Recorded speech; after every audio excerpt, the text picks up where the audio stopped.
Assalamualaikum warahmatullahi wabarakatuh. Waalaikumsalam warahmatullahi wabarakatuh. Selamat pagi semuanya. Pagi Bu. Pagi Bu. Sehat semua? Sehat. Sehat Bu. Iya. Nah, sebelum belajar kita berdoa dulu ya. Iya Bu. Berdoa dimulai. Selesai. Nah, sebelum kita belajar, Ibu absen dulu. Kira-kira hari ini siapa yang tidak hadir? Helmiati sama Akbar Bu. Helmiati sama Akbar. Helmi kemana? Sakit dah? Ya Bu. Oh, kalau Akbar? Izin Bu. Izin. Oke, nah link yang absensi sudah Ibu kirim ya ke WhatsApp, nanti kalian absen. Kemudian pada materi sebelumnya kita telah mempelajari tentang ikatan ion dan ikatan kovalen. Nah, ada yang masih ingat apa itu ikatan kovalen? Ayo, siapa masih ingat? Ayo, Kovalen adalah ikatan yang terjadi pemakaian bersama sepasang elektron. Iya, bagus. Ikatan kovalen adalah ikatan terjadi karena pemakaian bersama sepasang elektron. Nah, sekarang coba perhatikan. Bentar ya, Ibu screen dulu. Ini.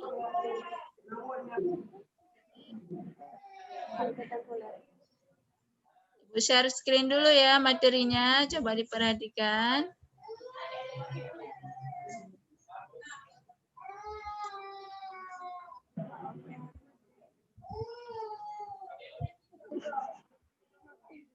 Oke. Jadi judul kita pada hari ini yaitu ikatan kovalen polar dan ikatan kovalen non-polar. Adapun tujuan pembelajaran kita pada hari ini yaitu nanti setelah kalian mempelajari materinya, kalian mampu membandingkan ikatan kovalen polar dan non-polar berdasarkan kelarutan dalam air dan menentukan senyawa polar dan non-polar dengan mengembangkan nilai karakter berpikir kritis, kreatif, kerjasama, dan kejujuran. Nah, selanjutnya pengertian daripada ikatan kovalen polar. Perhatikan ya. Ikatan kovalen polar ini adalah ikatan yang pasangan elektron ikatannya cenderung tertarik ke salah satu atom yang berikatan. Jadi ikatan kovalen polar ini terbentuk antara atom-atom unsur yang memiliki perbedaan nilai keelektronegatifan yang relatif besar. Nah, selanjutnya apa itu ikatan kovalen non-polar? Kalau ikatan kovalen non-polar adalah ikatan yang pasangan elektron ikatannya tertarik sama kuat ke arah atom-atom yang berikatan. Ikatan kovalen non-polar terbentuk antara atom-atom unsur yang memiliki perbedaan nilai keelektronegatifan yang kecil atau sama dengan nol serta tidak memiliki pasangan elektron ikatan. Nah, selanjutnya coba kalian amati gambar yang ada di depan kalian. Gambar air yang ada di selokan. Kira-kira apa yang bisa kita amati dari gambar tersebut? Ayo. Gambar apa?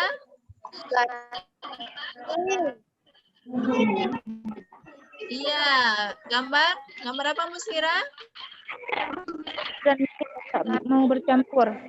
Iya, minyak yang tidak mau bercampur. Tidak mau bercampur dengan apa itu? Dengan air ya? Air. Iya, Ya, betul.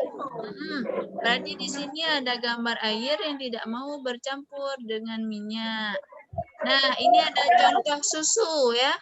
Ada contoh lagi sabun. Nah, di sini ada contoh senyawa polar. Ada gula, susu, rinso. Itu contoh daripada senyawa polar. Kemudian contoh senyawa nonpolar ada minyak, ada mentega. Itu contoh senyawa nonpolar. Nah, ciri-ciri senyawa polar. Yang pertama, kalau senyawa polar dia dapat larut dalam air. Dan pelarut lain. Kemudian yang kedua memiliki kutub positif dan kutub negatif. Yang ketiga memiliki perbedaan keelektronegatifan. Contohnya seperti alkohol, air, ya kan? Nah, perbandingannya dengan senyawa nonpolar. Yang pertama, tidak larut dalam air. Yang kedua, tidak memiliki kutub positif dan kutub negatif. Yang ketiga, keelektronegatifannya sama. Contohnya seperti Cl2, PCl5, H2, dan N2. Nah, ini ada contoh senyawanya. Kalau ini bentuk molekulnya, contoh HCl. HCl itu merupakan ikatan kovalen polar. Kalau ikatan kovalen nonpolar, contohnya adalah Cl2. Nah, sekarang Ibu mau kalian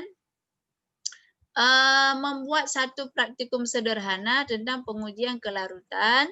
Kemudian tentukan manakah larutan yang bersifat polar dan larutan yang bersifat nonpolar dari bahan-bahan yang ada di rumah. Sudah dibuat praktikumnya? Sudah Husni? Yang lain? Sudah ya? Sudah, Bu. Assalamualaikum warahmatullahi wabarakatuh. Perkenalkan, nama saya Husni. Saya dari SMK 1 Simpang Ulim. Saya ingin melakukan sebuah praktikum tentang senyawa polar dan non-polar. Saya sudah menyiapkan bahan-bahannya. Bahan yang saya siapkan ada air, ada deterjen, dan juga ada minyak goreng.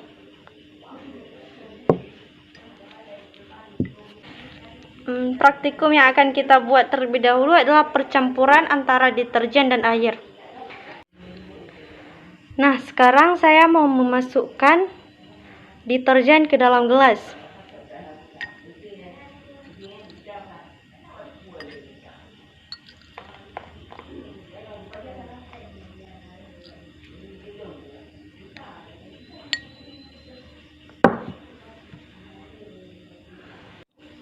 Nah, sekarang kita bisa lihat percampuran antara deterjen dan air tanpa kita aduk pun sudah larut. Dan kalau kita aduk,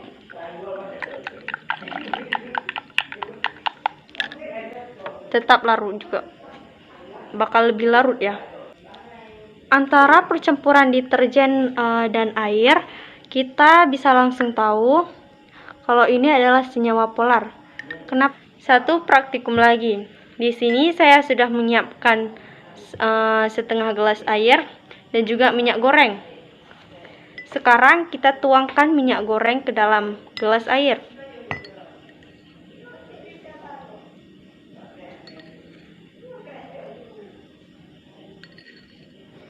Berarti percampuran antara air dan minyak goreng adalah nonpolar, senyawa nonpolar.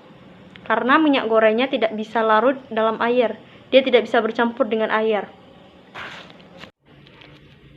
Sekian dari saya. Oke, dari video tersebut, di sini kalian bisa menjawab soal yang ada di LKPD. Nah, soalnya dari hasil praktikum tadi, larutan apa saja yang tidak larut dengan air? Larutan apa?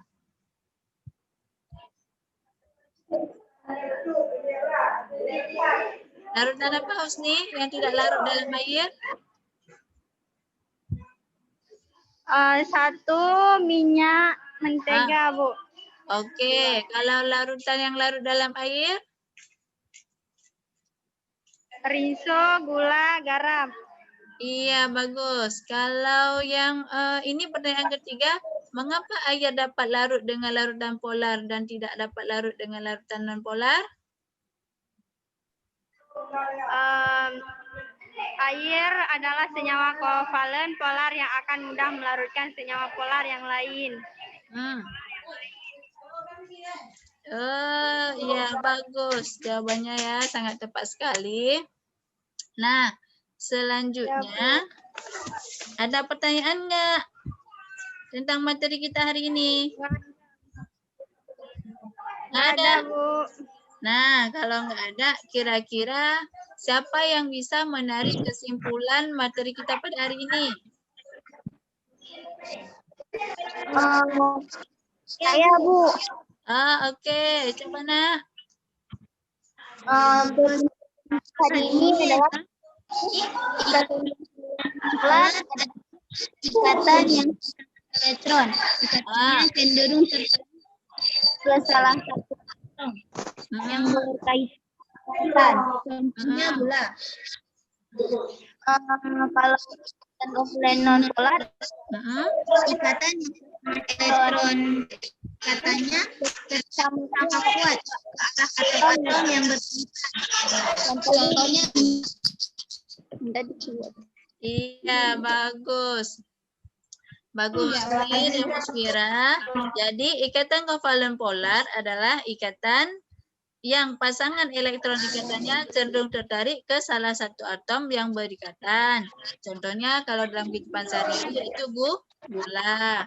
Dan yang kedua, ikatan kovalen nonpolar itu ikatan yang pasangan elektron ikatannya tertarik sama kuat ke arah atom yang berikatan. Contohnya seperti minyak ya dalam kehidupan sehari-hari. Alhamdulillah. Jadi sampai jumpa untuk minggu depan dengan materi ikatan logam. Ya, hari ini kita cukupkan dulu. Nah, soalnya soal evaluasi sudah Ibu kirim ke grup classroom ya. Ya, udah Ibu kirim, nanti kalian buka, kalian jawab semua. Ya. Nah, Ibu akhiri dengan mengucapkan alhamdulillah.